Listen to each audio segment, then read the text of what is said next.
We're trying to imitate Twix bars. Holy God, that is amazing. You got your new homemade Twix recipe.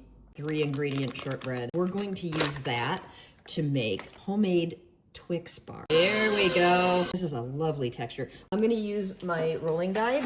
So we're just going to roll this out. My rolling pin. It's going to be exactly a 1/4 inch. And I have this cutter, and look at that. 2, 4, I got extra. We're going to do some for Valentine's Day, some for Easter while we're at it. Throw these in the oven. These are Kraft caramel. I have a great recipe for caramel.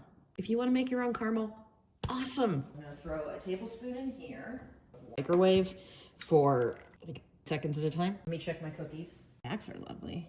We're gonna get like a nice little sheet so that we can cut out our little Twix. I have 1/8 rollers. That way we know we have like an even 1/8 of an inch. Milk chocolate coating. It's almost Valentine's, so I'm gonna do this. Very cute. I'm gonna do a couple Easter ones too. We're doing 2 of each. And looky there, kids. Not bad.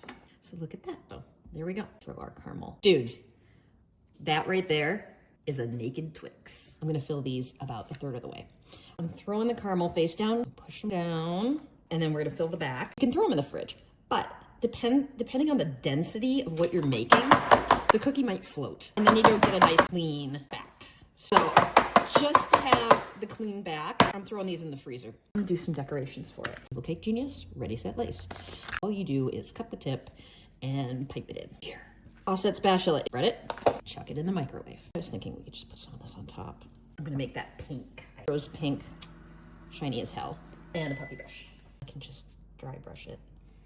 Look at that. I've got this new mold. I'm gonna use chocolate paste. Chuck that in there. I'm gonna throw them in the fridge. So this is back to room temp. Okay, here they come. Lace. Ooh. Here they are. Cute. So let's play. Oh my God, that's so cute. So we're just gonna grab a little bit of edible glue. I'm sorry that I'm working in tandem like this. I know, 2 holidays. I'm sure I'm just killing some of you guys. Oh my God, we could put the bow on the bunny too. Paralyzed by cuteness. Let's see how our little eggs came out. These are really cute. Blush pink, shiny as hell. Boy, that's beautiful. Rose pink, shiny as hell. I'm thinking I'm gonna paint some stripes. ECG, edible paint activator. It will turn any of their shiny as hells into edible paint. That's cute. Edible glue, wicked sticky. Oh, look at that. Get it centered. We're giving him an egg worthy of a bunny of his stature. This is what we have for Easter. Hello. Very cute. I've got that lace left over because that's kind of Valentine's-y, right? That's super cute too. Can't leave the ladybug out in the cold. We're just gonna make her lace a little bit shiny. World is your oyster, people. Do whatever you want. Did we actually manage to capture the essence that is Twix? Let's find out. Oh my God, we did. Holy God, that is amazing. Valentine's Day, Easter, you got your new homemade Twix recipe. Big kiss.